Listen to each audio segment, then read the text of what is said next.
Recording to the cloud. This is again week 10, part 2. And I'm glad that folks could show up from around the world to visit with us from Japan and from Australia and from Indianapolis and all the other parts of the world. Thanks, Deb. You know, this is a real treat to have Dr. Bob Kozma with us tonight. He's been dabbling in a lot of interesting ideas during the past couple of years, and he thought he should pen some words into a book format. And so we chatted back and forth about publishers and possibilities and preferences, all the P words. And he's gone with my favorite publisher so far of Wiley Publishing with his new book, Make the World a Better Place, designed with passion, purpose, and values. 2 of the P words anyways, right there. So when I met Bob, he had some money. That's also important when you're a graduate student struggling and so forth, to meet somebody who actually has money. And Natalie, you might want to mute your mic. Someone's background is coming up. There you go, thanks. So when you're a graduate student struggling, coming up with all sorts of ideas you think are important, you look for funding, and I wrote to Bob to see about this little pot of money that he had, and he gave us some advice. Dr. Tom Reynolds and he gave us both advice about our dissertations, and never forgot that. Even though we weren't funded, I thought the advice was much more important than the funding, actually, in the long haul. And that's when Dr. Kozma was at the University of Michigan, where he got at least one of his degrees. He also had his PhD from Wayne State, so he's been in the northern part of the US for a long time, or he was, until he went to Stanford Research Institute. He's also traveled the world. I mean, 80 countries. So tonight, please, somebody ask him about his travels. I definitely want to ask about his travels, whether it's Thailand, Egypt, Jordan, Singapore, Norway, Chile, somewhere else in the world, or someone he might want to go, someplace he might want to go in the world. Many of you know the famous Clark and Kozma debate about media's influence on learning, but we're not going to talk about that tonight, probably, at least too much. We're going to focus on newer things. But if you're connected to the IST department at Indiana University, and you're an old timer, you would know that for 15 years, Dr. Kozma's writings were probably going to be your qualifying exam question. And so it was the question. It was asked repeatedly, year after year after year. Sooner or later, students had to share these answers, so they had to move on to other questions, I'm sure. But you are the highlight, and you're still in our intro course. You're still in all the readings courses, Bob. And so, you know, everyone's read a piece and knows a bit about what your interests are. I want to go to Sam before I go any further. Sam had a nice introduction. Just can you repeat what you said earlier when you showed up here? I'll give you the floor, Sam. Well, I thank you, Kurt. I did my PhD in educational technology in the late 80s and early 90s at Concordia University in Montreal, which at that time I thought was one of the best programs in educational technology in North America, alongside Indiana, of course, Syracuse and Florida State. We had people like, you know, Stafford Beer and Gordon Pask and David Mitchell and you know, Gary Boyd, who were in the faculty. It was a group of legends, and it was great. And I would put Dr. Kozma in that group. So in my books, Dr. Kozma is a legend.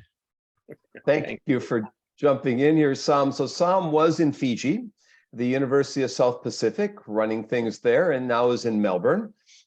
And so, Dr. Kozma, would you like to tell us about your new book? Tell us about the adventure of writing that book, what it's all about. And after that, we'll ask some questions. We'll maybe go back and forth between questions, maybe give us a bit about your career as well. But I think really we want to focus on the new stuff and what you're currently dabbling in and what the book is all about. So sure. Bob, the floor is yours. Thank you. Well, before I start, I want to say hi to everyone around the world. And I'm right now in Lake Tahoe, in the Lake Tahoe region. I'm not actually in the lake, but I did want to show you, we've had a lot of snow up here.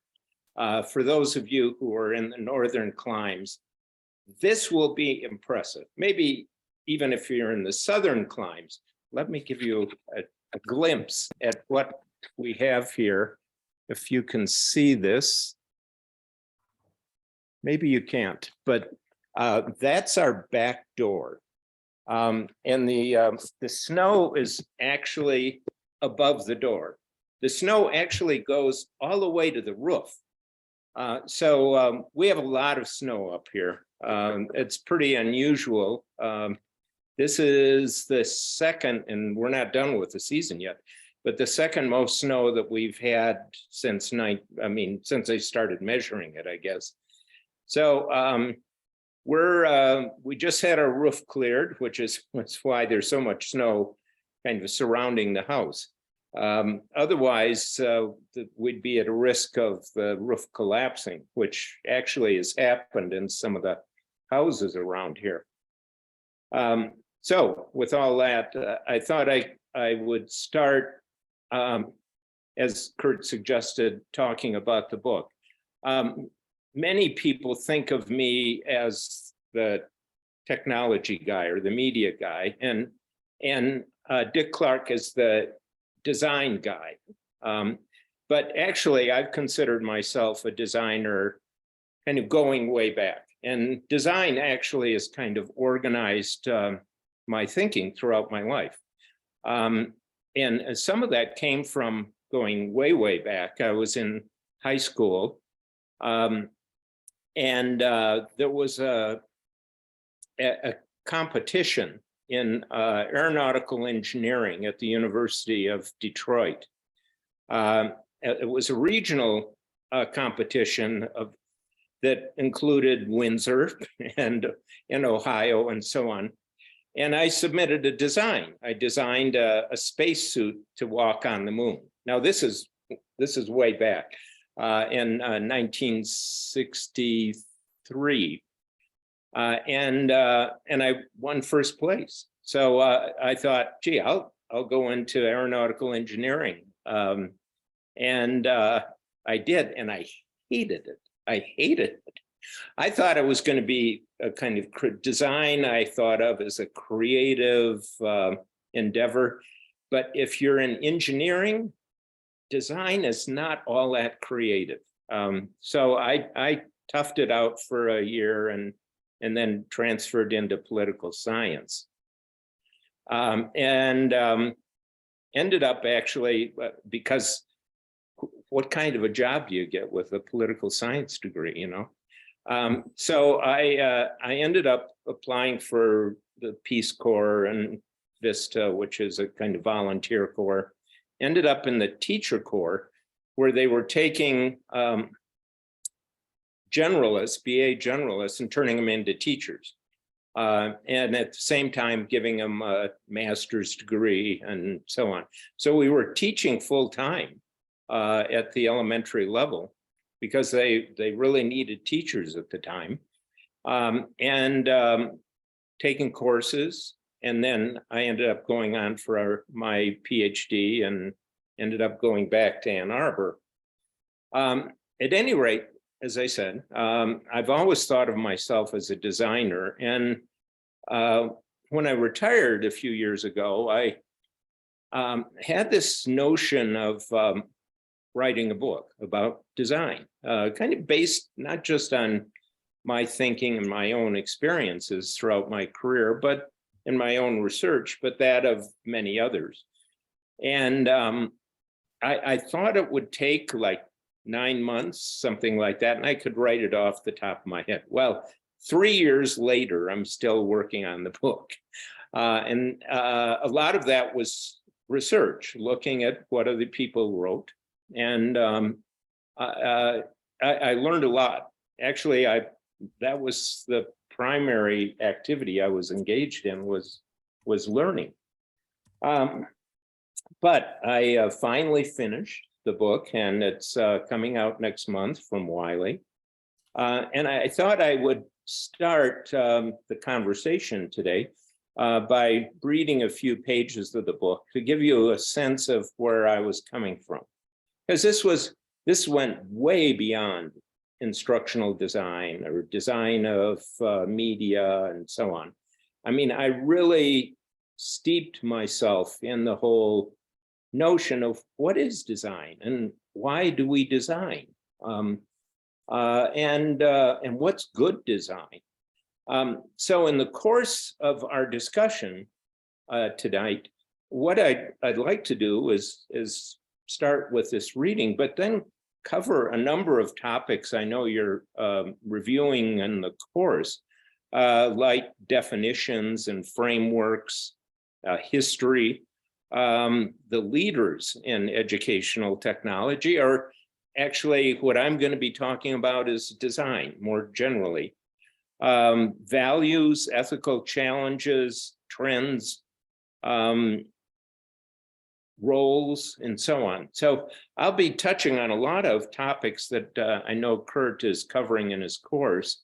And I hope you feel free to bring up topics of your own, to raise questions. And this is all really very informal. So let me begin, and we'll see where it all goes. As Kurt mentioned, the title of the book is Make the World a Better Place, Design with Passion, Purpose, and Values. Chapter 1, Moral Imperative. If you see something that's not right, not fair, or not just, you have a moral obligation to do something about it. That's US Congressman John Lewis. When I was a young man and my father told me to leave the world a better place than I found it, it appealed to me as a nice sentiment. Now his advice strikes me as a moral imperative. The world is screaming to be made better. We look around, tragedy and misery abound. Foreign states hack the infrastructure of governments and their economies. Deep fakes, bots, trolls, and fake news are capitalizing on our political and cultural divisions. Malware monitors our computer activity and steals our passwords.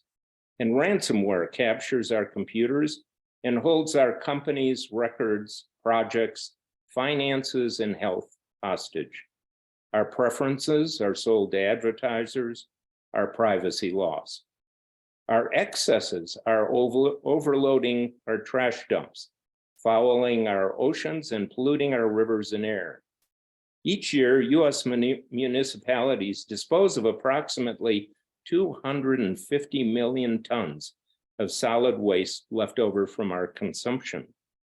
The Great Pacific Garbage Patch of plastic waste is estimated to be at least 69,000 tons of stuff that doesn't make it into dumps, but instead floats inside an area of 617,000 square miles, an area more than twice the size of the state of Texas.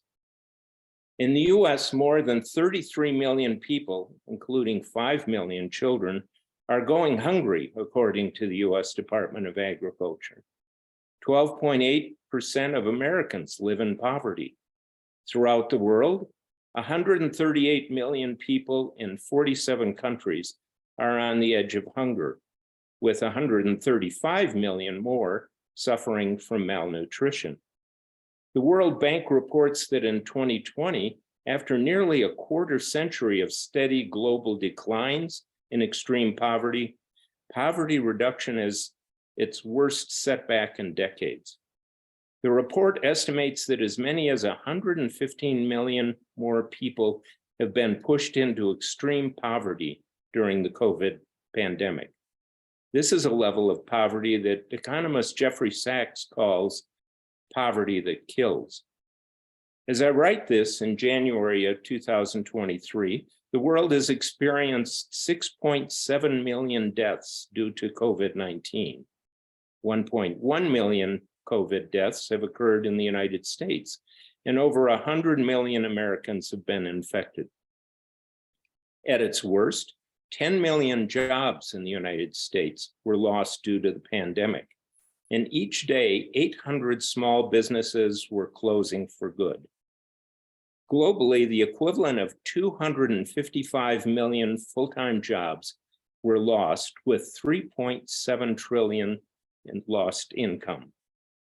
In 2021, due to the pandemic, drug overdoses, and the rise in diseases, life expectancy in the United States dropped to 76.1 years from a peak of 78.8 years in 2019, and is the lowest life expectancy among countries with large economies. Americans can now expect to live only as long as they could back in 1996. This continues a trend since 2016 that represents the longest consecutive decline in lifespan since World War I. Addictive drugs have taken hundreds of thousands of lives. In 2017, the US suicide rate was 33% higher than in 1999 and was the highest rate since World War II. 1 in 3 Americans know someone who has committed suicide, the same number who know someone who's died from drug addiction. In 2020, aggravated assaults and gun violence rose significantly in the United States, and homicide rates were 30% higher than in 2019, a historic increase. In 2021, 3,597 children in the US died by gunfire, and guns are now the leading cause of death for children ages 1 through 18. More die from gunfire than auto accidents, cancer, or drug overdoses. Human-generated greenhouse gases have resulted in melting glaciers, rising ocean levels, extreme weather events, and lost species. From 2010 to 2019, the world saw nearly twice as many days, 14 days per year, above 122 degrees Fahrenheit as in the previous 3 decades. The United Nations Panel of Climate Change Scientists, the IPCC, warned that based on the most recent action plans submitted by 191 countries to curb greenhouse gas emissions, the planet is on track to warm by more than 2.7 degrees centigrade by the end of the century, far above what scientists and world leaders have agreed is the acceptable upper limit of global warming. But climate change is not some far-off prediction. It's happening now, and extreme weather is causing devastating effects. In 2018, a raging forest fire in my home state of California destroyed the town of Paradise, killing 85 people, and the population of the town fell by 92%. Since 2000, the average of 7 million acres burned is more than double the annual acreage burned in the 1990s. In February of 2021, Texas and other states experienced a severe cold snap that killed 58 people, knocking out power for millions, and froze pipes that burst and flooded homes. In July of 2021, a heat wave killed hundreds of people in western US states, the coast of as temperatures reached all-time highs. And in September 2022, Hurricane Ian hit the coast of southwestern Florida, causing $60 billion in insured losses and at least 114 deaths. The latest IPCC report concluded that things will get much worse unless systemic transitions and transformational changes are made to safeguard human well-being. Much of this misery is human-made. Even the impact of natural disasters, such as extreme weather and COVID-19, are caused or worsened by human behavior and policies. The world we live in today, for good and bad, better and worse, is the result of our own doing, the consequences of our own personal, corporate, and government actions. Is this a world we want? In many ways, we got ourselves into this mess. And in any case, we can get ourselves out of it. We must. There is hope. We can change things. It's in our nature. But Nelson Mandela reminds us, as long as poverty, injustice, and gross inequality persist in the world, none of us can truly rest. And as Dr. King would say, we are confronted with the fierce urgency of now. To design is human. I contend that the characteristic that makes our species distinctively human, that which defines us and leaves our mark on the world, is not our exceptional intelligence, our language, or our use of tools, but humankind's ability to use these powerful resources in combination to create objects, processes, policies, institutions, and environments that go beyond the current condition in which we find ourselves, to fashion a world that does not yet exist. That is what defines human beings, is our ability to plan, to create, to solve problems, and in doing so, to aspire to a different world. What is distinctively human is our ability to design. If other species are evolutionarily tuned to blend in, run, or hunt, we're evolutionarily tuned to design. It's through our designs that we will have a better world, that we will survive, or if we fail at it, perhaps not. Design is an organizing concept that we explore in this book. We will see how it is that we've designed the world we live in, for good and bad. And we'll see that by thinking of design as the everyday way that we all cope with and change our world, we can design not just to make new things, new services, and new experiences, but to make the world a better place. The prospect that our world will get more unequal, more hot, more contentious, more complex, and more challenging means that our responses, our designs, will need to meet these challenges. More and more people will need to take on the role of designer in one way or another. And this role need not only include professional designers and specialized design teams and companies, but encompass everyday people, neighbors, and communities, as these complex challenges play out differently in local situations. Do we need product designers, software developers, engineers, architects, and urban planners? Most certainly. But we also need teachers, healthcare providers, social workers, lawyers, managers, regulators, social influencers, and retirees. Church congregations and social clubs, men's groups and women's groups, fraternities and sororities, block clubs and book clubs. Working together in twos, tens, and hundreds, we can improve our neighborhood, our city, our country, our world. By participating in designs, we all have a moral obligation. Each of us, in our own way, has an obligation to see that designs make the world a better place by funding, creating, supporting, implementing, purchasing, and using designs that improve not only our own condition, but also the condition of our fellow humans, our community, our country, and the world. In this book, you'll see designs that solve problems, save lives, and bring great joy. You'll also see appalling designs that create harm and destroy people's lives, sometimes inadvertently, sometimes through casual disregard, and too often through pure self-regard. This book will lay a foundation for telling the differences between them. It will provide you with analyses, ideas, and moral principles that have practical implications for real design situations and for making the world better. I hope this book convinces you of the urgency of our situation and inspires you to act. The designed world surrounds us, defines us, and challenges us.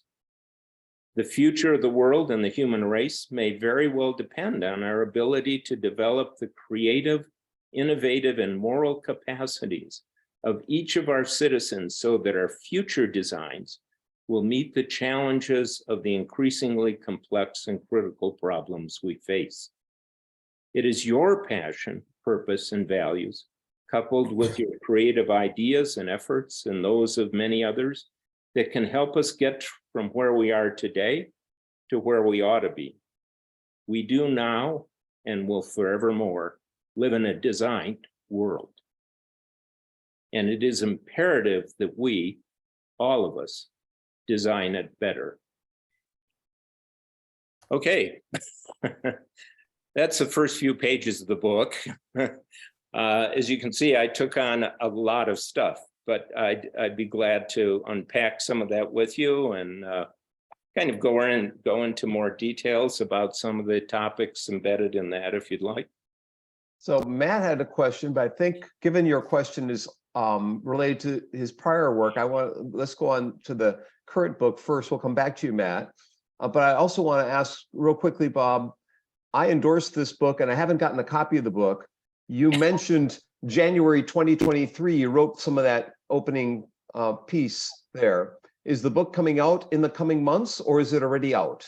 No, it's not out yet. It's out in the end of April. I think they said April 25th, and you will be getting a copy. 21st.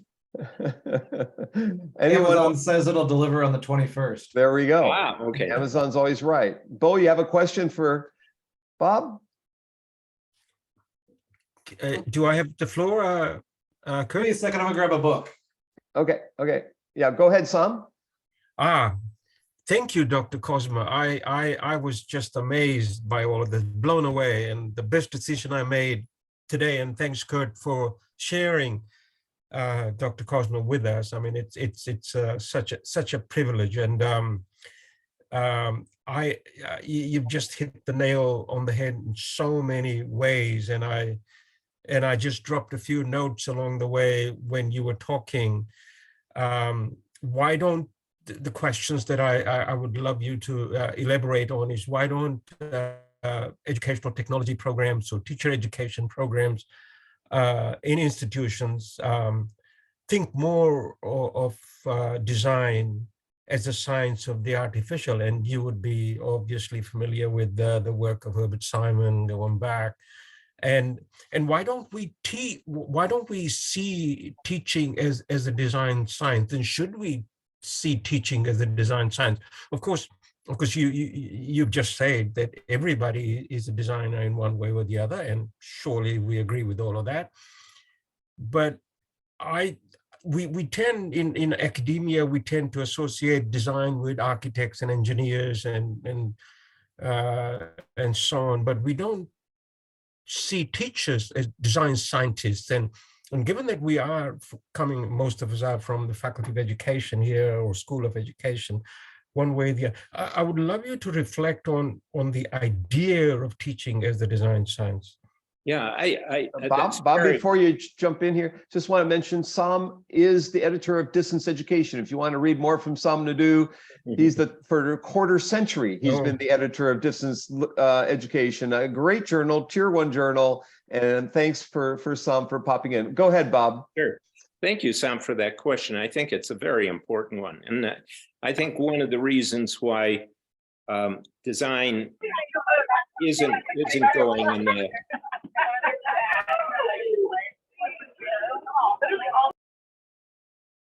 I think one of the reasons why design isn't looked at broadly is because of the way the way designers are educated, including educational designers. I think you're right that we often think of design in a very narrow way, and it's taught that way.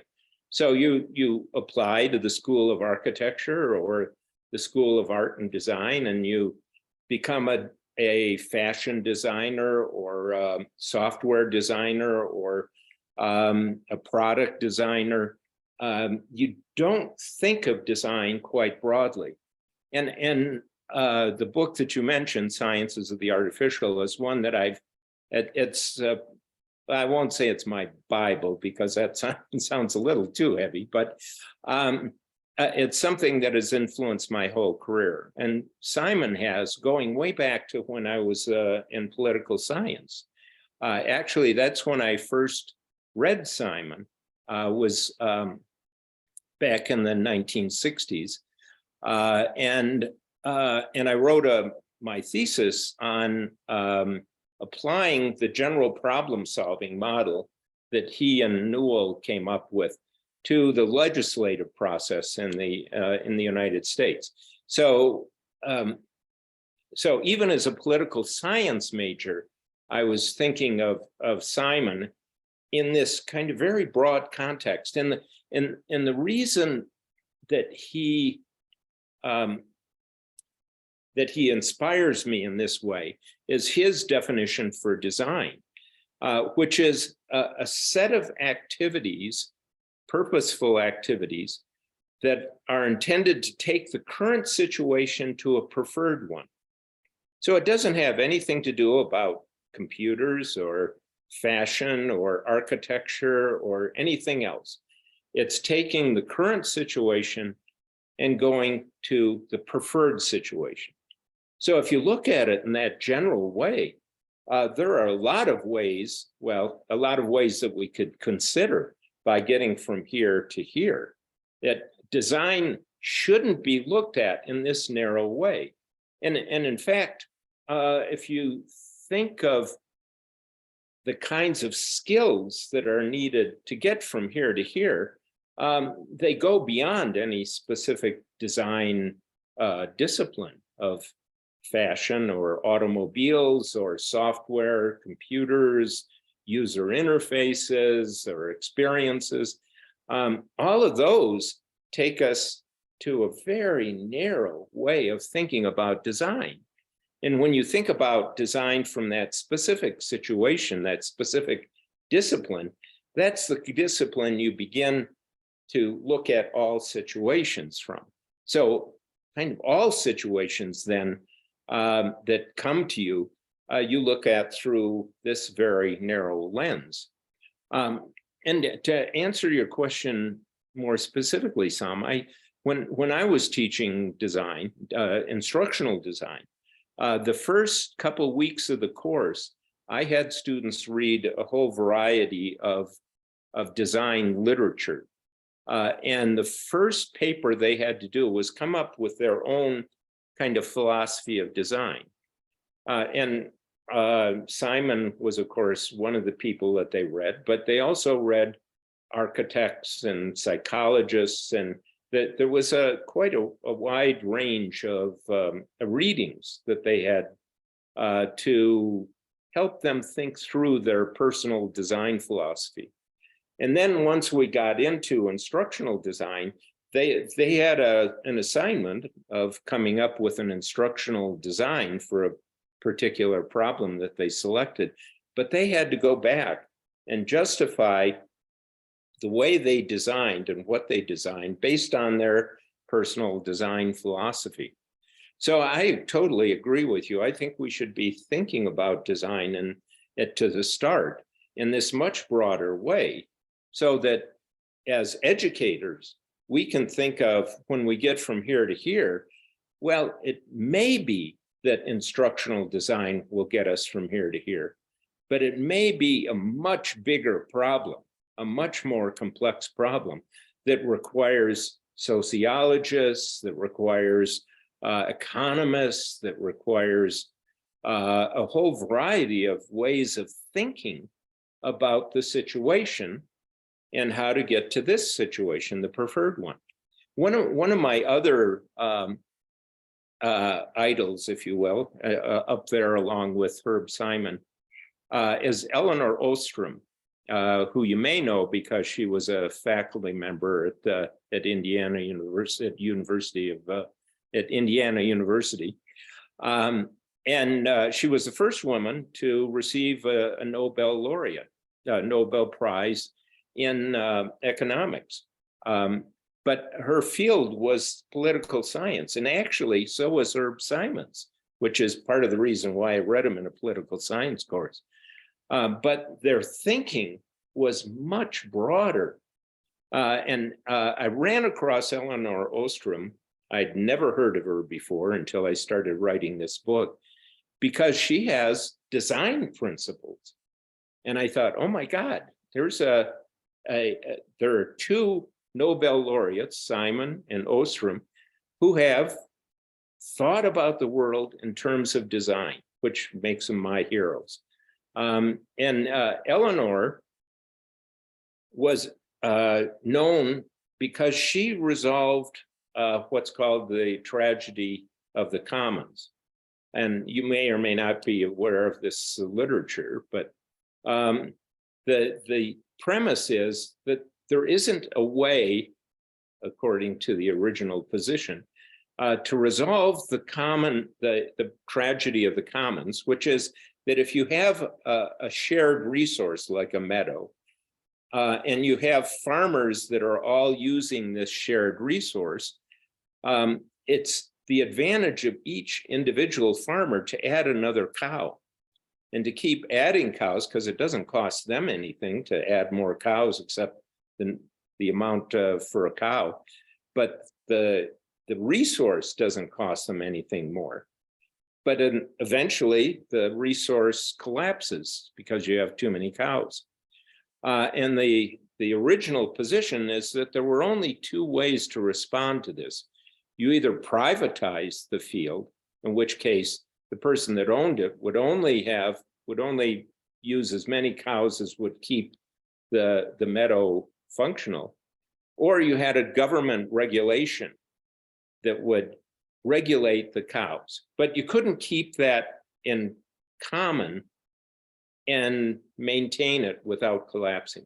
Well, she came up with a number of design principles based on her research around the world, where communities could actually come up with their own solutions, and did come up with their own solutions for maintaining these resources.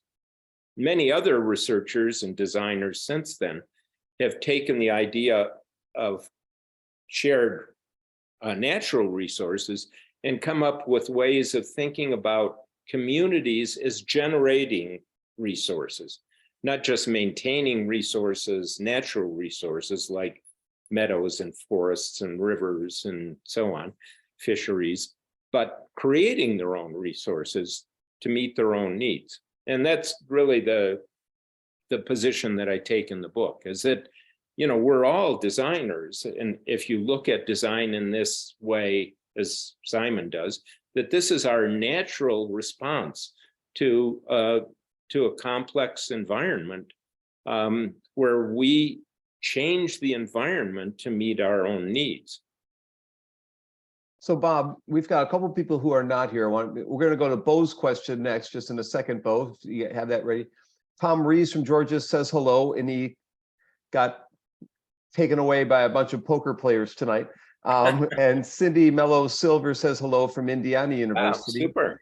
And Ron Ostin from York says hello. Oh, no kidding. Ron sent a question. I'm not going to ask Ron's question. I'm going to let Bo ask his, but Ron's question is similar to Sam's question. So we'll build on Sam's question. Bo, did you want to jump in with yours?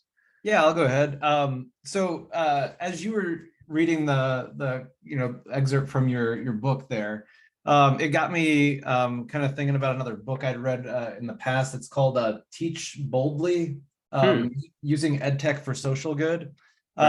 Jennifer Williams in the book, she does a really nice job of kind of sparking this idea of empathic design. And in it, she references the United Nations Sustainable Development Goals. And so I'm thinking about this, and I'll preface this with my background. I'm going to be approaching this from an elementary educator standpoint. What's like the most uniquely authentic design of instruction at that elementary level that you've seen implemented with empathy for others at its core? Ooh, wow. I don't think I can give you a good answer to that.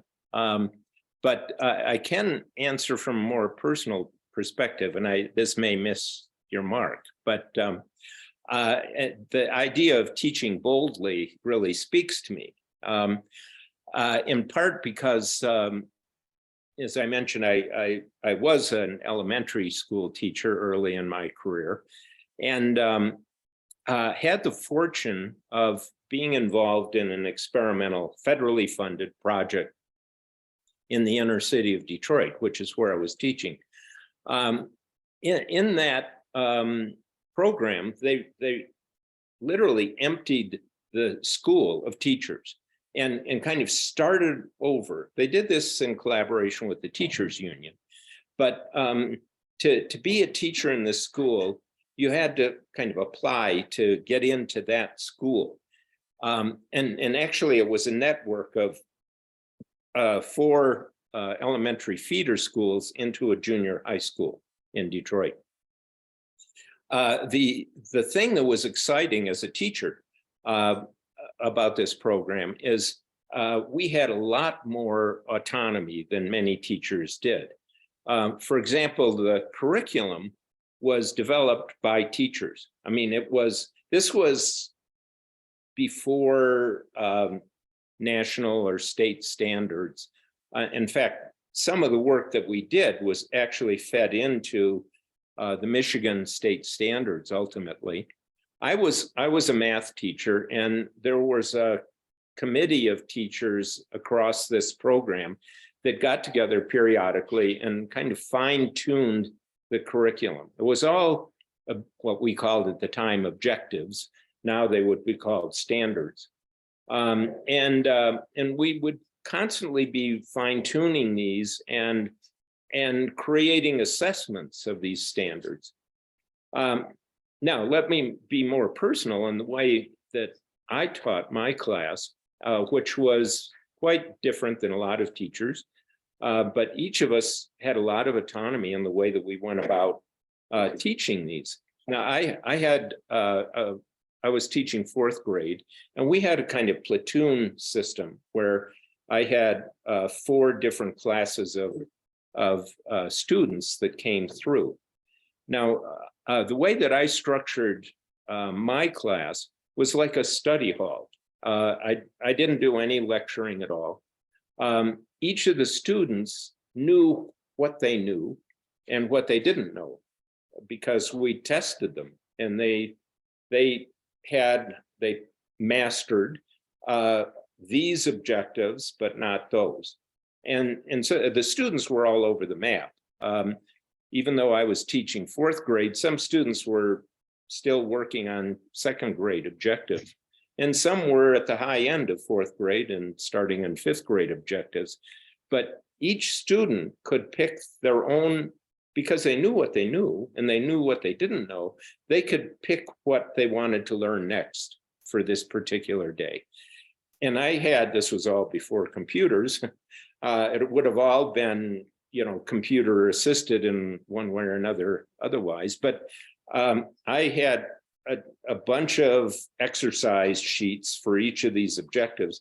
The students would go work on an objective on a exercise sheet, and then self-correct it or have another student correct it.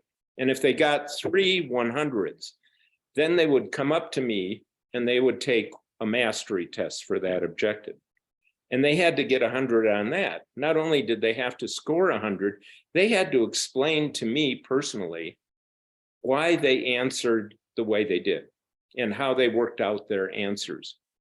So I knew that they knew that they knew, which was very exciting for both of us. So the emotional energy in the class was incredibly high. Everyone was excited about the class. The kids were excited. I was excited.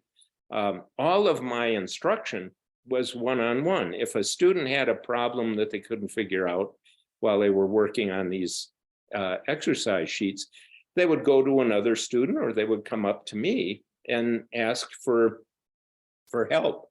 So I could see that this student actually wanted to learn. They were coming to me because they wanted to learn. And I could see that I was helping that student, because when they came to me, they didn't know how to do this.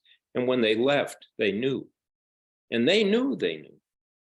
So I don't know if that answers your question, but it was really a seminal experience in my professional life, because I realized that you could design not just materials, but environments, whole systems where things could be done differently, and they could be successful. These were kids in the inner city of Detroit who were used to failing.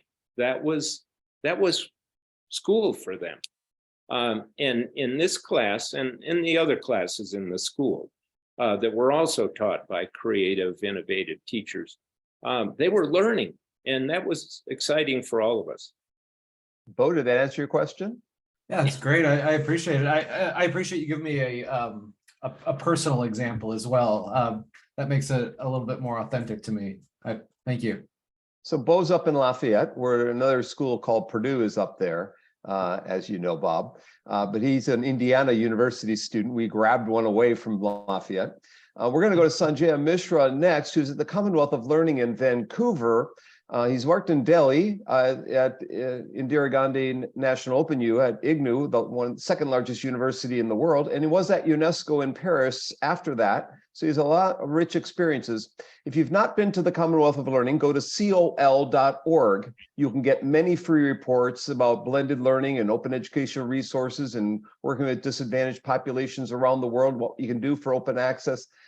Sanjay has penned about 10 or 15 of those reports himself and has about 10 books in addition to that.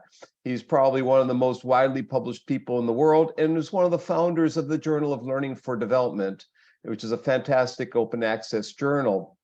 After Sanjaya goes, we're going to go to Eunbae Lee in Korea at Kyunghee University. She's a University of Georgia alum.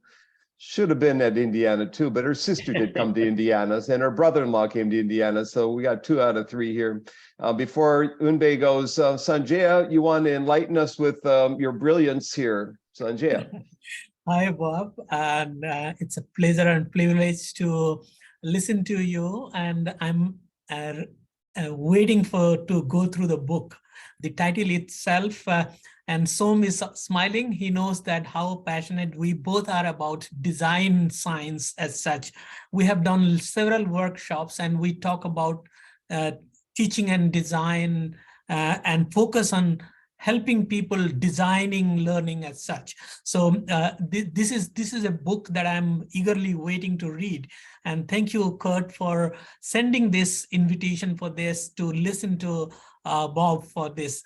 And one thing I want to say that the work that you have mentioned from Oline Ostrom, I think the idea of the commons is something very central to designing a better world, in my personal view.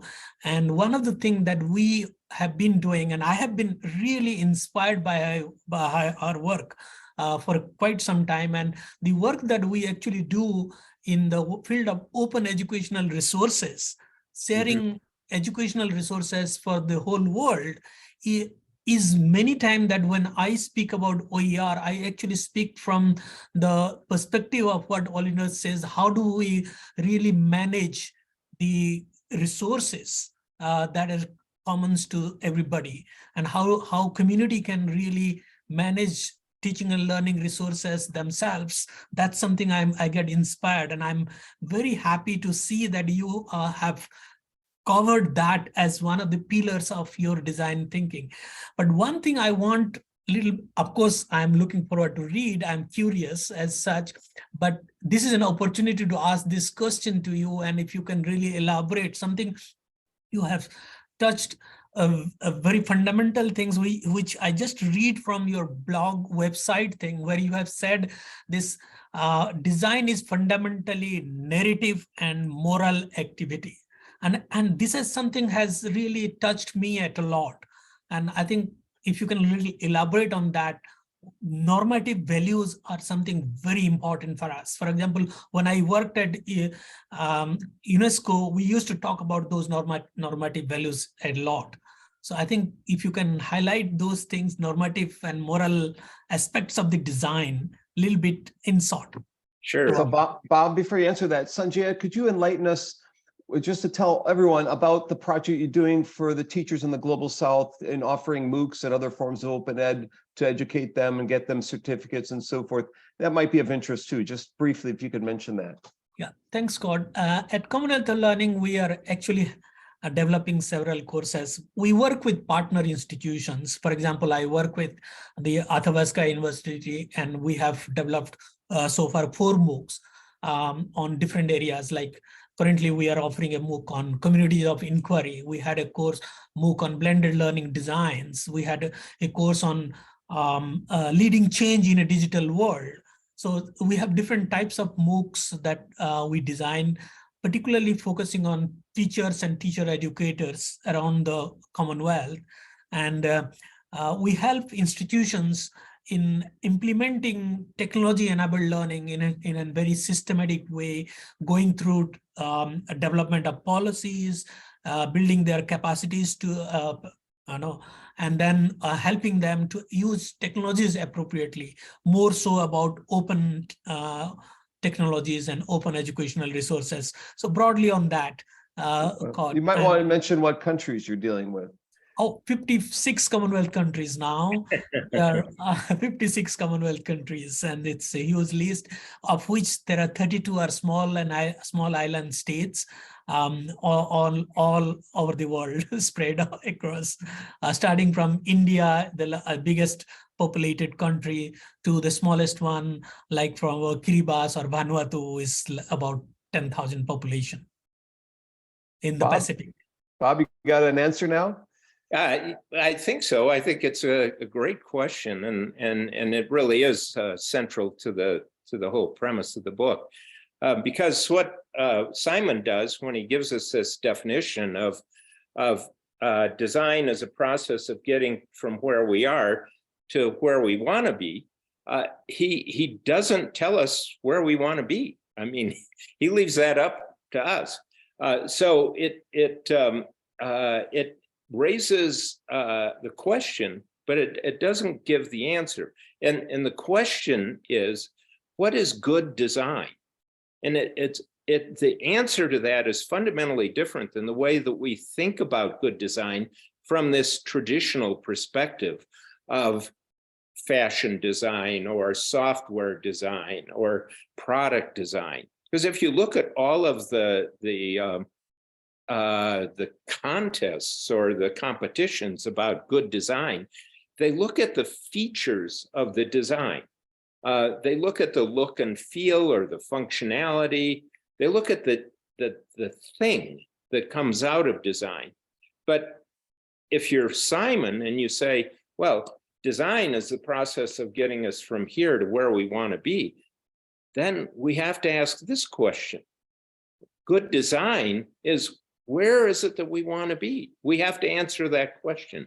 So that was a big challenge for me in the book, is like, okay, if I'm going to talk about design in this general way, I have to talk about, well, what is good design from this different perspective? And that was one of the biggest challenges of the book. What I ended up doing is going to philosophy, and particularly the Enlightenment and utilitarian philosophers. And I dug through that body of work and came up with 7 principles that I think are the foundation for thinking about good design. I can rattle them off quickly, but well, and I will. Yes, go ahead. The first one is do no harm.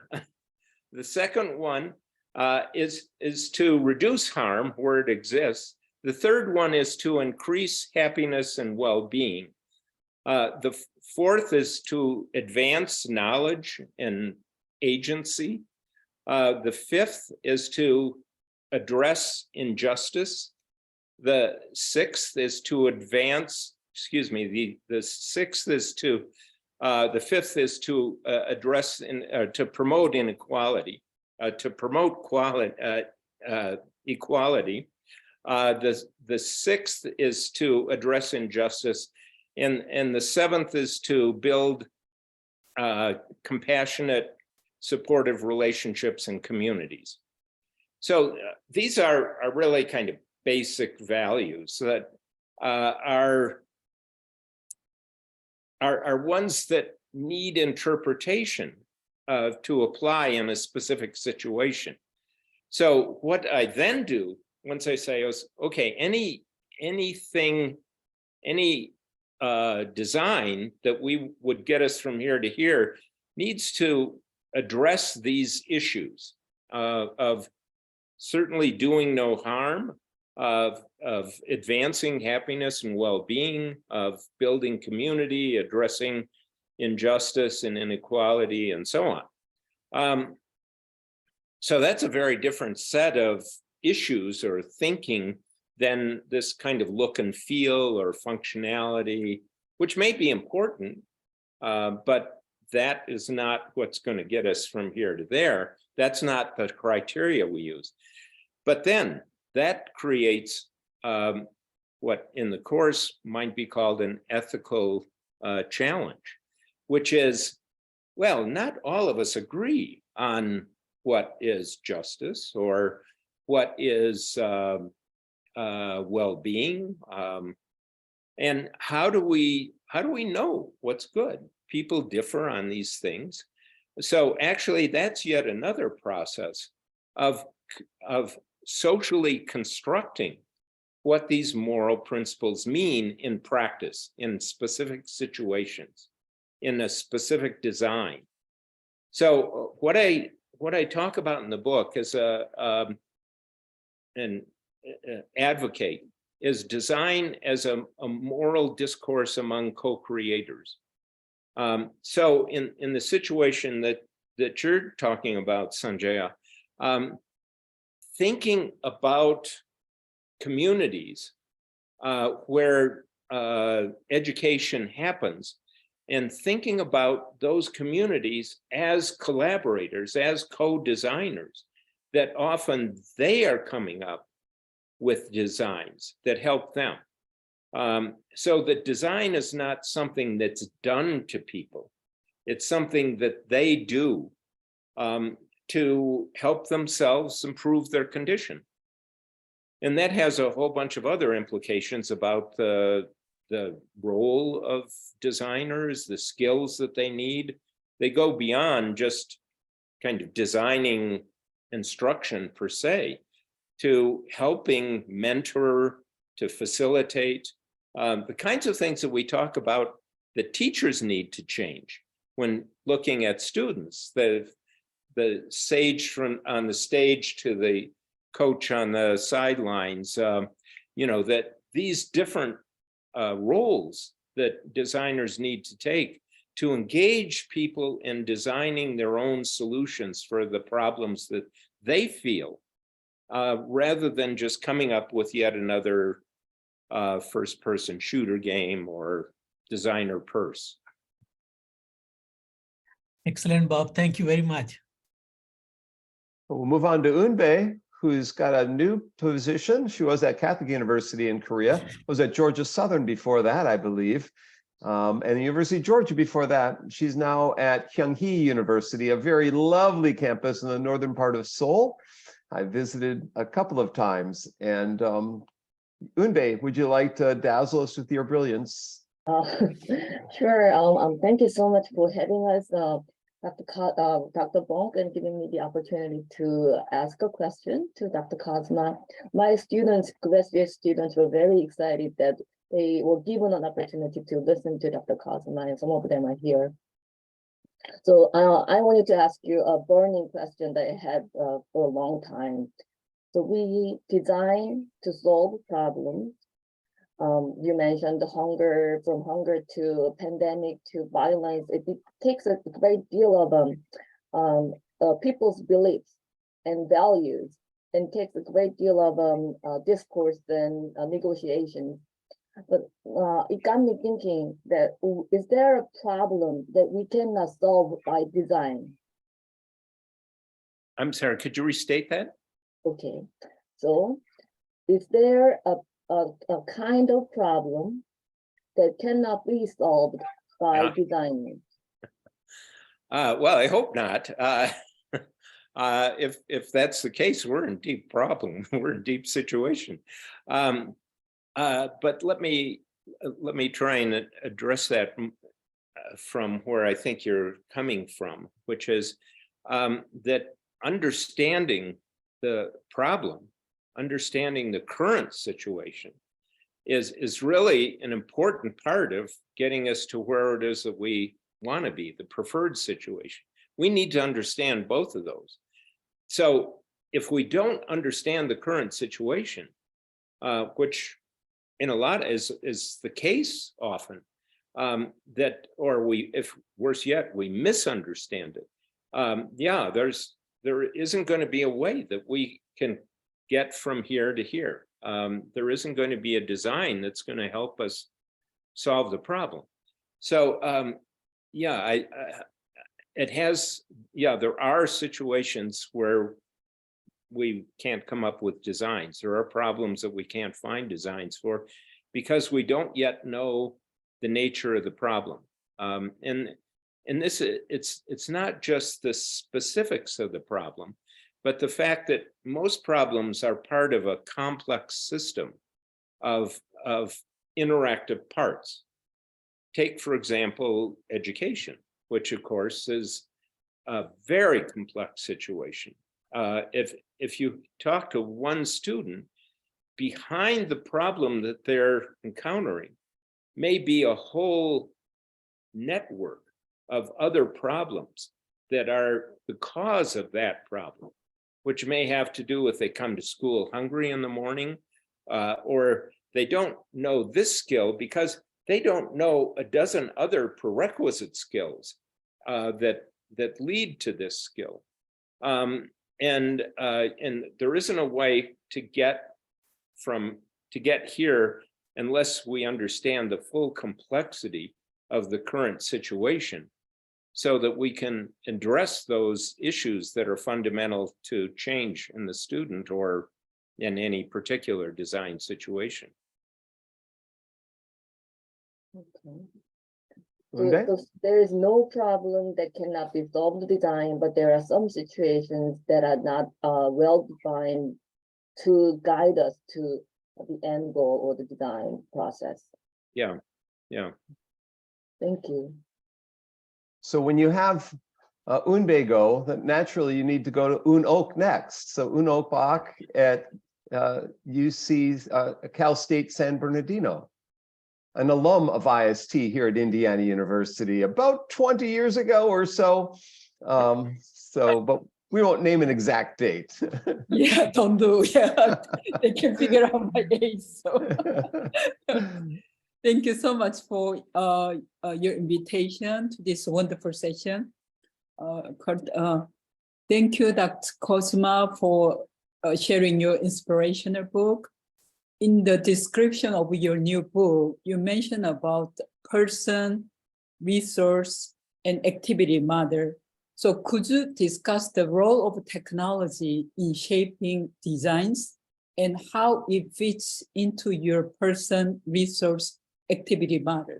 Yeah, actually, that's a great question, and perhaps the one to come back to as the last question, I hope, and kind of full circle related to the debate with Dick Clark. Let me share my screen because I can show you. Let's see, where is it?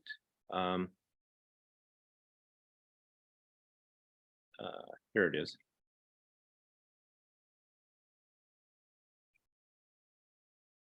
So this is what I call the person resource activity model. And really the point that I was trying to make with Clark was that creating a distinction between design or between design and technology was really a false dichotomy, that these two things are inherently related. And that was really my point. It wasn't that design wasn't important, it was all the media. It was, how is it that these two things are connected? And you can't attribute all of the cause to the design. You have to think of them together. What I develop in the book in this regard, and I use a hypothetical caveman as a example, a basic example to illustrate this model. So you take a person who has a nut, and they have a purpose in their activity, which is to get something to eat, and they're trying to open this nut with their bare hands, and they can't do it. So they pick a resource, in this case, a rock, and operate on the nut. That is, they smash the nut, and the nut opens it, and they get the meat out of the nut, and it serves their purpose. They're able to eat. But notice the relationship between person, the relationship A between person and object. That's the doing it with their bare hands. Then notice the relationship between the person and the rock, and between the rock and the object, the nut.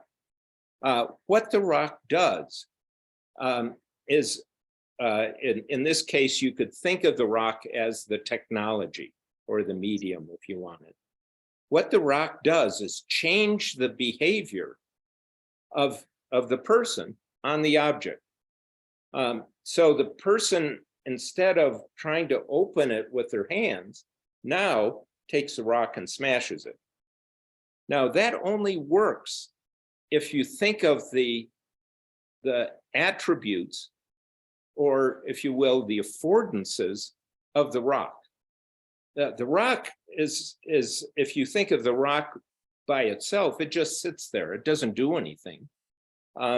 You have to operate on the rock in order to open the nut. And there are certain attributes or affordances of the nut that make that, of the rock, that make that possible.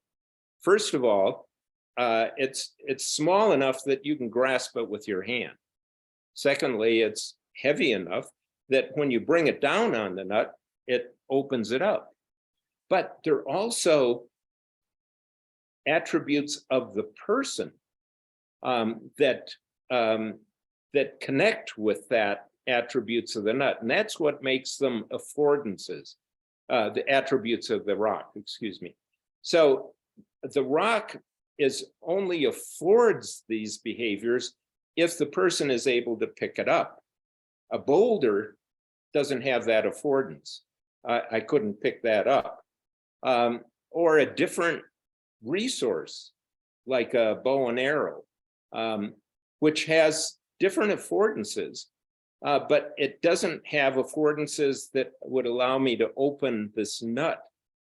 So it's really thinking about how it is that technology, to go back to the discussion with Richard Clark, how it is that the technology changes the behavior. In our case, the behavior of the instructional designer. That is, what is it that I can do now because I have this resource that I couldn't do before? How does it change our designs? That was the point I was trying to make with Clark. And with the students who use our designs, how is it that it changes the way they think and the way that they act? How is it that our design / technology / resource, how is it that that resource changes what it is that they do, such that they're able to accomplish their objectives, such that they're able to get from here to here? So that's really the argument that I bring from the Clark Kozma debate to the book, is how it is that technology and design work together to change my behaviors as a designer, and to change the behaviors and thinking and interacting of the student that I'm addressing with my design. So maybe now is a good time for Matthew's question. Since I ignored Matthew a couple weeks ago with a guest and he had questions, I don't think I should ignore him tonight as well. His question really is timely with what you just said, Bob. So Matt, you want to read your question in the Jamboard? Yeah, no, and thanks. I'm glad to listen to you discuss what you're working on now, because it's kind of opened up things. And so now I don't have you kind of pigeonholed as to the media thing, right? Oh, good for that. Yeah, no, this is great. But yeah, along the lines of the media debate, how have your views been shaped by all of these competing views over the last X number of decades? And how would today's Dr. Kozma tell the Dr. Kozma of the early 1990s about where this is kind of all going? You know, like as you survey the last, few decades or so. Yeah, I appreciate that question, actually, because it does reflect on, my personal development and all of this. And as I tried to develop in my response just a moment ago, where I am now very much builds on where I was. I mean, I don't kind of jettison all of this stuff from way back. And a lot of the other research that I did, much of it, some of it you may not be familiar with, but much of it was in the area of multiple representations. And again, how design and technology fit together to change the way things can be done. That I develop in the book as well in an incidental way. But also a lot of it, a lot of my thinking since the 90s came out of experiences that I had as a consultant. After I left SRI and the research that I was doing in multiple representations and other technology related things, I did a lot of consulting, including with UNESCO and the World Bank and OECD, and a lot of ministries of education around the world, Singapore, and that was a lot of the traveling that I did. Singapore and Norway and Thailand and Egypt, India, South Korea. So I could see the range of different situations, look at it from a systems perspective, because that's really what I was consulting at, is how is it that technology could be used to support education reform. Education reform that prepared students for the knowledge economy and the information society. So what that experience did was to get me to think much more broadly, much more systemically, because different countries approached education in different ways. They were at different developmental levels. They had different priorities. So it really expanded my thinking way beyond what I was normally thinking about when I was at Michigan or at SRI, which was at this very micro level. And it just increased the range of my thinking pretty much exponentially. So it changed dramatically from the 90s, but as I say, it built on Simon and the Clark Kozma debate and instructional design and media affordances and all of that, but increased the range of problems that I was thinking about and the complexity of problems that I was thinking about significantly. Matthew, you want to tell them you're from Southern California, aren't you, Matthew? Yeah, from a city called Whittier, which is just east of Los Angeles. Yeah. Yeah. So I'm going to jump in with Ron Ostin's question. He's the former dean of York University, a university professor emeritus of York. And he says, hello, Bob. Hi. Congratulations on your new book. I'm so Yeah, sorry. Ron and I were co-directors of a project a long time ago. He's so sorry I won't be able to make it your session because I'm on the board of a nonprofit that's meeting at the exact same time. Looking back, our work together on the CITES project is one of the highlights of my academic career, and I have you to thank for the experience. Now my question for you. You take a fairly dim view of AI, in particular generative text models such as ChatGPT, to advance education and society. I'm more positive after experimenting with it quite a bit. I see tremendous upside to it for education. I think we have finally arrived at the elusive goal pioneers like Herb Simon and yourself aspired to so many years ago.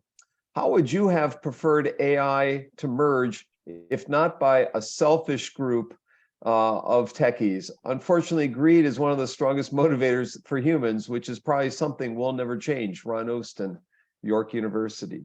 Well, actually, Ron, I addressed that head on. I think that what I call, not my term originally, the neoliberal approach, which actually kind of came out of the Enlightenment in a misinterpretation of particularly Adam Smith, of this kind of greed is good. That was not Smith's position at all. Prior to writing Wealth of Nations, he wrote a book called Theory of Moral Sentiments, which actually articulates a much more humane social perspective on the world. He and David Hume and John Stuart Mill and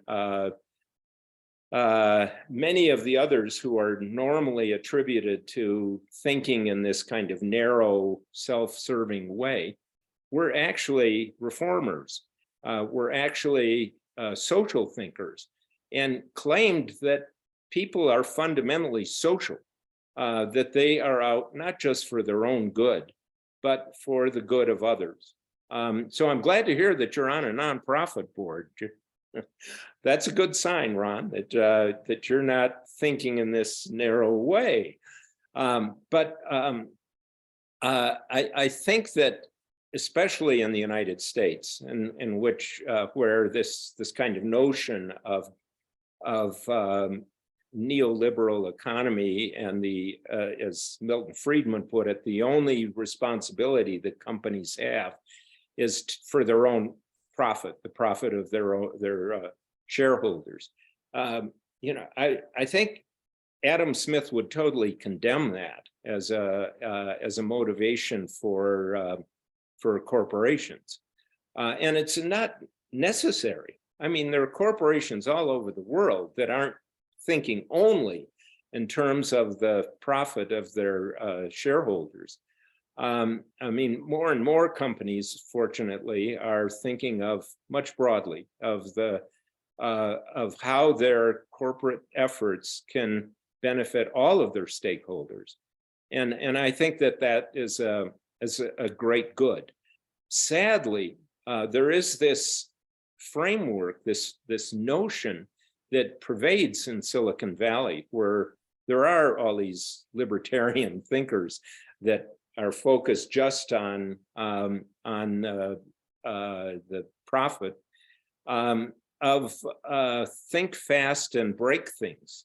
I mean, there is this attitude in Silicon Valley, which is where OpenAI is located, that what is good is whatever works, and whatever works is defined as beating out the other company or undercutting the other company.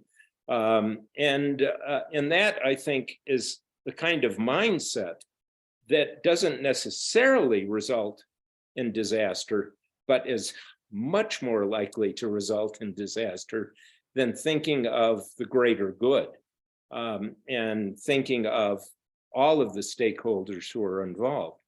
And if you look at my first principle, which is first do no harm, That's where I'm coming from when I'm criticizing chat. It's released far too early for it to be healthy. I mean, clearly this is a powerful resource and there are good things that can be done with it. I don't argue that. What I'm arguing is that they have released this before they really understand what they're doing. Nobody, including the inventors, nobody understands what's going on in those machines. And therefore they can't. It's much like we were talking about earlier. If you don't understand the current situation, it's difficult to get to where you want it to be.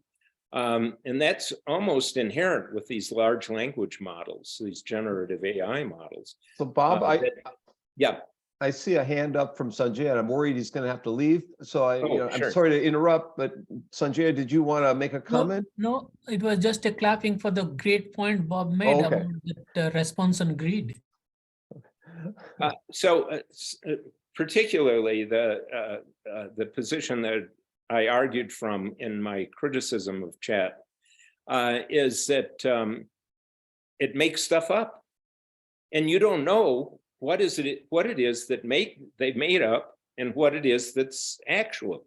So, for example, I gave it a couple of questions. I said, "Is addictive games good?" And it gave a very credible answer.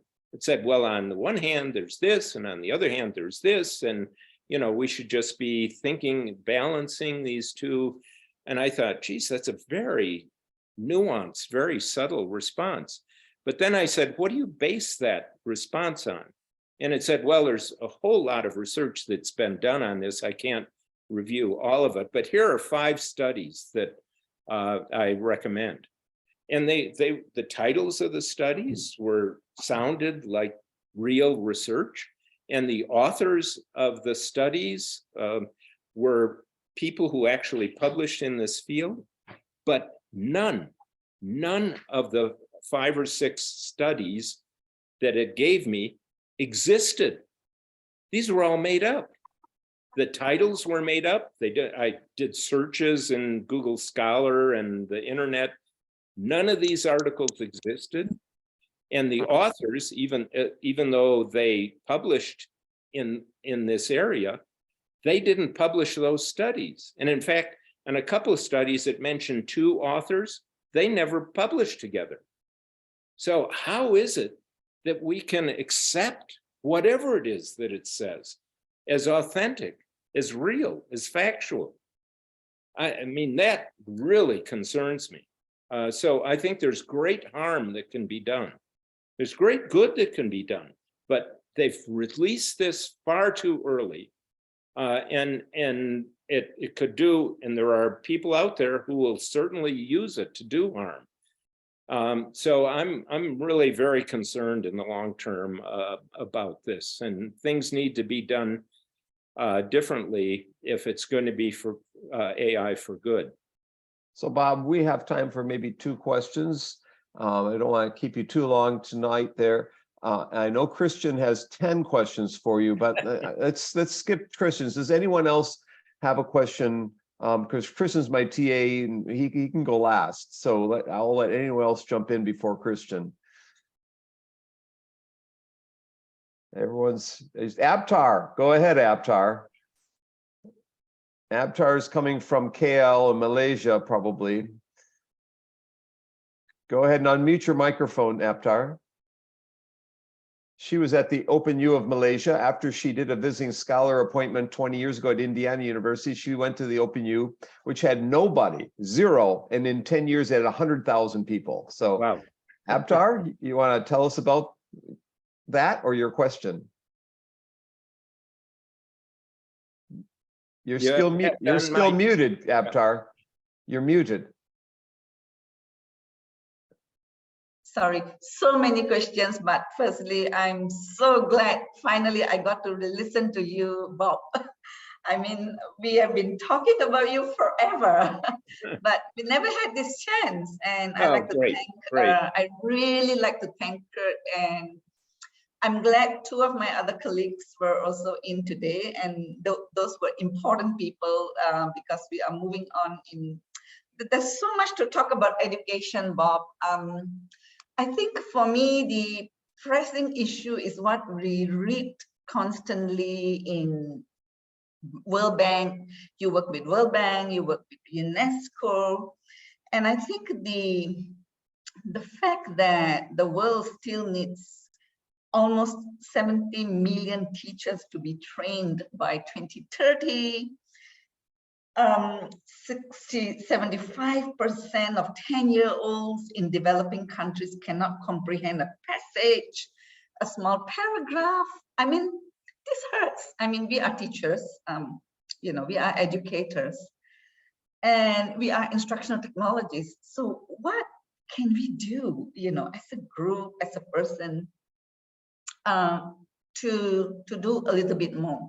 I love your values, your principles. I think we are very socially oriented in our way. We are socialists, and I feel we've still not made our mark as a group of instructional technologists. I feel there's still so much more to do. There's still so much less, especially in the South. In the African nations, what can we do together?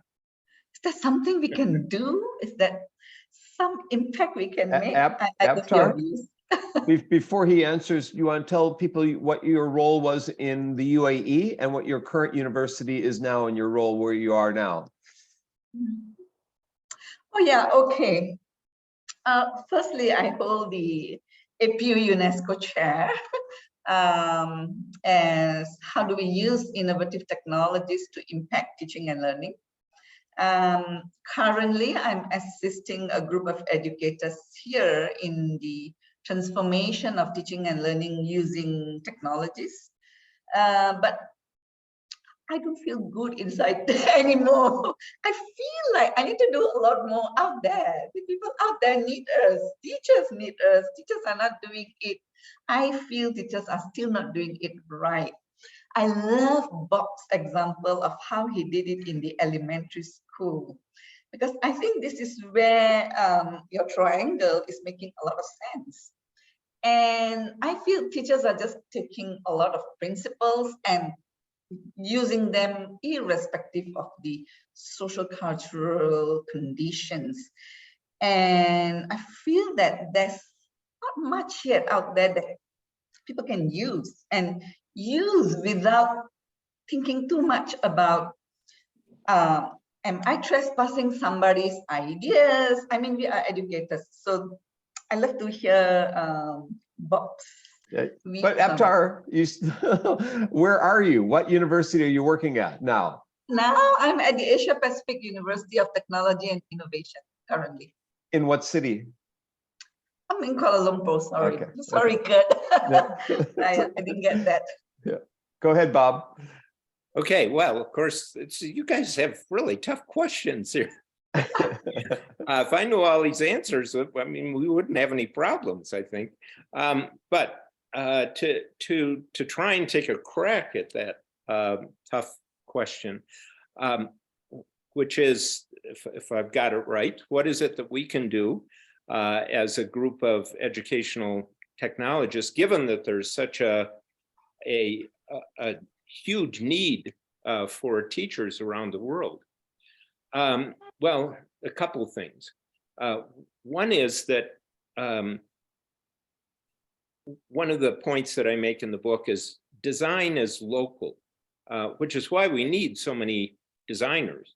And I include teachers in that group, because each local situation has its own system and its own problems and its own issues and its own contexts, both physical, political, social context, cultural context.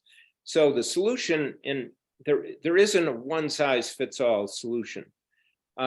So I really resist the idea that, you know, that all we need is that star teacher and a way to share that star teacher with the whole world.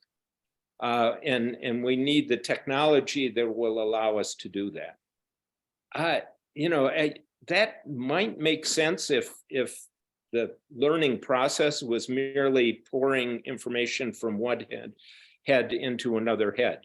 But that's not at all what education is, as we all know. And so if that's not the case, then that model just doesn't work.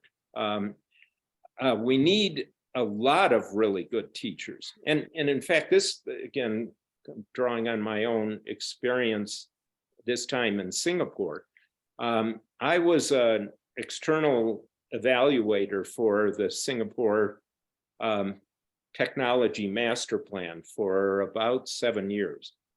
So I came in a long time ago and helped evaluate the first master plan and make recommendations for the second master plan.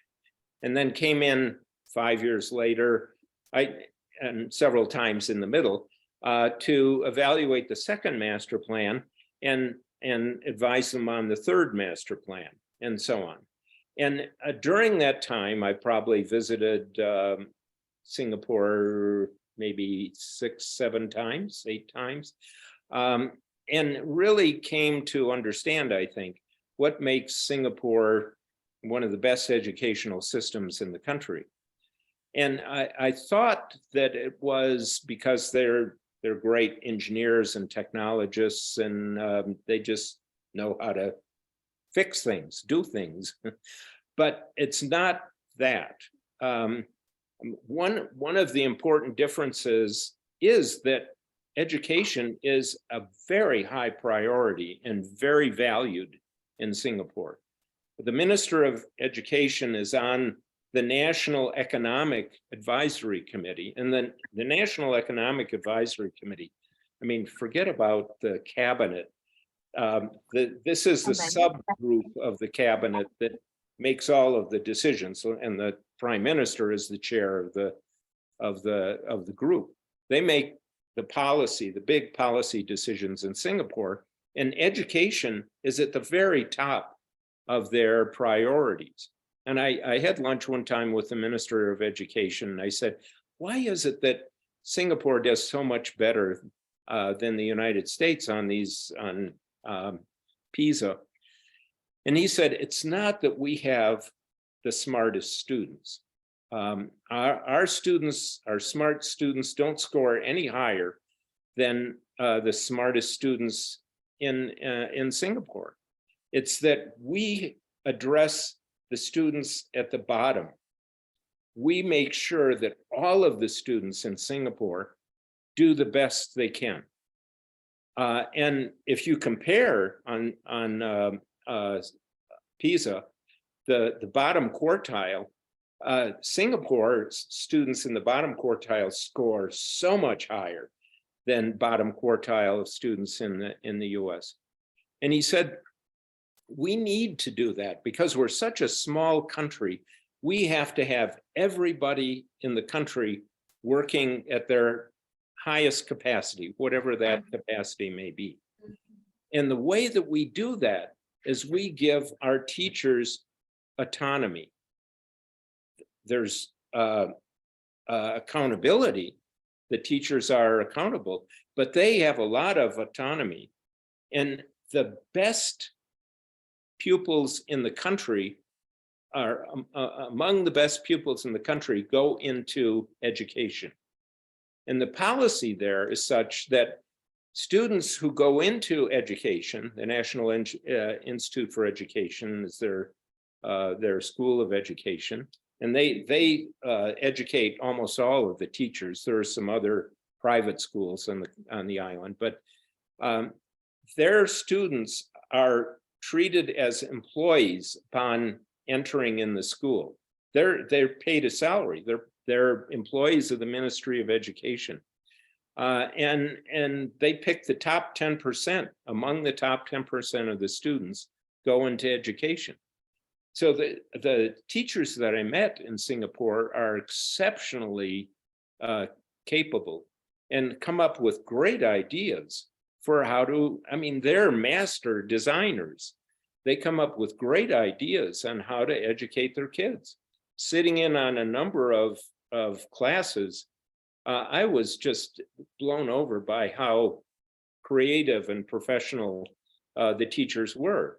And they worked together to help each other, to strengthen each other. If there's a teacher that isn't doing as well as they could, the other teachers help out.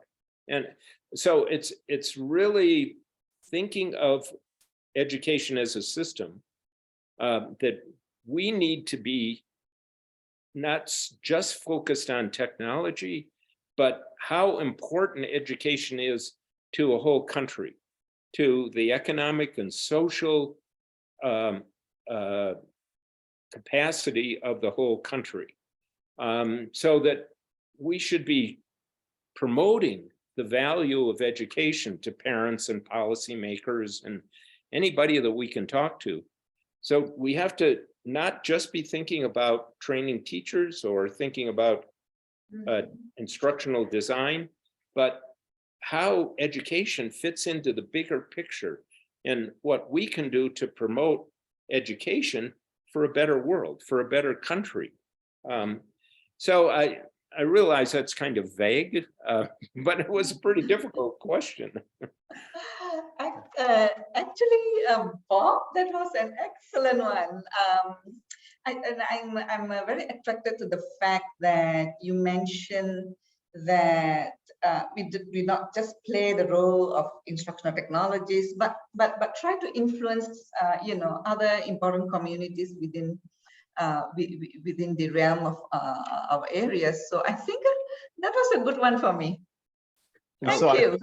I think at the AECT conference, they're going to have a panel on systemic reviews you should be on that panel. We should bring you in remotely. I'll have to recommend you to, maybe you can promote your book. I don't know. But Christian, you have question number 7 out of 10 that you need to ask Bob as the last question for tonight. And then I'm going to have a couple people say, I do need to run. Yeah, so it's gonna be a quick Christian. I'll have a quick answer, and then we'll have a couple goodbyes from people who spoke, like Sam and Aptar and so far. I want to say goodbye. So Christian, what's your question? And we'll get a quick response on that. Yeah. So with the advent of widely used generative AI, like DALL-E and Chat GPT, like you talked about earlier, what skills do you see will be needed for humans in the short term and the long term? Okay, now you're not just talking about teachers here, but people in general, right? Yep. That's a good question because it's not at all clear where we're going with AI. It's not clear what the capabilities are of AI and what they will be in the very near future as GPT-4 is released. And in many ways, this is just the beginning. One of the things that we see happening with GPT-4 is that there's a merging of the kinds of capabilities in DALL-E and GPT-3. So in going back to my work in multiple representations, a lot of our thinking comes about by connecting these various representations. And each representation gives us a different understanding of the phenomena that we're thinking about. Equations or pictures or words. And it's by bringing these all together that we have a deep understanding of a phenomena that we observe. As AI develops this capability of merging representations and using language to reason about pictures and so on, the capabilities of AI are just limitless, I think.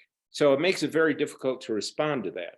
I mean, you're familiar, I'm sure, with all of the wildest dystopian predictions, but I think we need to be concerned enough about those that we take them seriously. I mean, that it would, I'm not saying shut the whole thing down. I'm just saying first do no harm. That we really need to understand where this could go off the rails. And some of it is pretty straightforward. Like, how many jobs is this going to displace? And what do we do? I mean, the whole automation of assembly lines and so forth has eliminated millions of jobs. We're still dealing with that, but after all, they're just, you know, uneducated, semi-skilled laborers. We can forget about those. Well, the whole populist backlash tells us that we can't forget about these people, and we shouldn't. But AI now is going to be threatening jobs of lawyers and doctors and teachers, and you know, it's not clear at all to me where that is all going, and the impact on society if all of us are marginally employed. I'm not sure what, you know, what that, if you string that out by just a couple decades, where that's all going to go.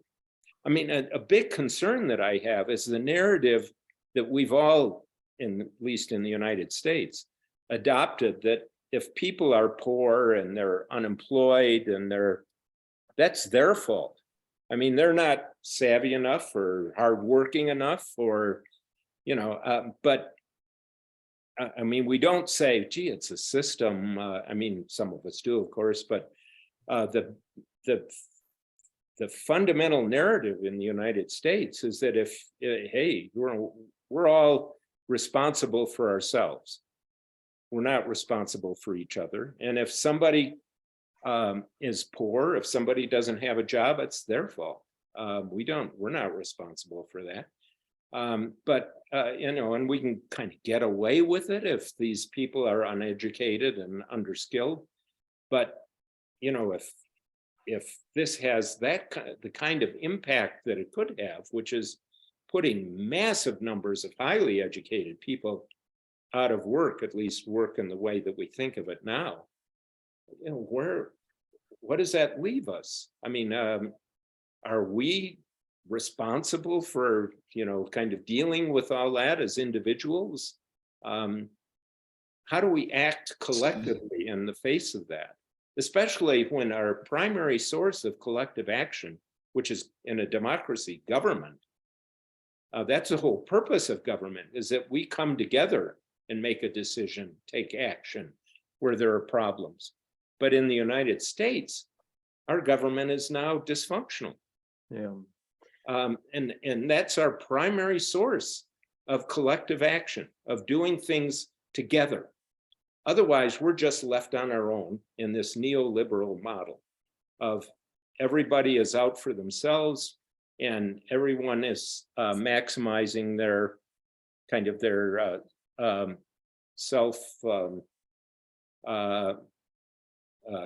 self-benefit. Right. So Thanks. I know that's a So the skill is for us. So the skill is to that we need is to learn how to work together better. That'd certainly help. Yeah, I mean, especially if the whole idea of work is going to be profoundly changed. You know, we're going to have to think about, well, first of all, I mean, not first of all, but importantly, work is the way that we redistribute wealth that's generated by the economy. So the productivity in the economy generates a certain amount of wealth. Much of that goes, a large percentage of it, goes to the people who own the means of production. The way that we participate in that, most of us, is through our work. We give our labor, they share some of that wealth. But if if work as a means of redistributing wealth that's created by the economy doesn't work, how do we, I mean, we have to distribute, we have to distribute that wealth. I mean, we can't all be poverty stricken except for a handful of people. What's the means of doing that? It raises some really profound questions, systemic questions. I mean, I think you're coming at this from kind of a narrow perspective, which is, okay, what are the skills that we need to teach kids in order for them to prosper, to function, to work in this new world of artificial intelligence? I think that's the wrong way of thinking about it. Yeah, there's going to be implications for skills that we need to work with AI systems. Becoming better prompt creators is, I think, the wrong path to go down. Thanks for that. That's a good way to end this conversation and questions. Great. That's an excellent way. Does anyone want to say a 10-second, 15-second thank you? Like Sam jumped in early. Do you want to say a quick thank you? You're muted, Sam. Brilliant, Kurt. Thank you very much for bringing Bob to us. And Bob, you made my day, you made my year, you made my life. Thank you very much. You're a legend in my life and legend in everyone's life. Thank you. I'd love to get a copy of the book if I can wing it somewhere. Yeah, well, it's available for pre-order on Amazon. So okay, there you go. Check it out. As you can see, the sun is going down here. Yeah. So it's time for me to sign off. This has really been a pleasant, very, very special experience, and I appreciate the opportunity, Kurt. It was great meeting all of you and being stimulated by your very tough quesyou This was really a lot of fun. We hope you can dig yourself out of the snow too, by the way. Yeah. If you guys want to say thanks, Bob, on the count of 3, unmute your mics. 1, 2, 3. Thanks, Bob. Thank It's you. been great. And I will stop the recording at this point. This is week 12, part 2. Thank you all. Thanks, Dr. Kozma. Thanks, Kurt. everyone. It's great to see you. Bye-bye. Thank you. Great to see everyone. Bye-bye.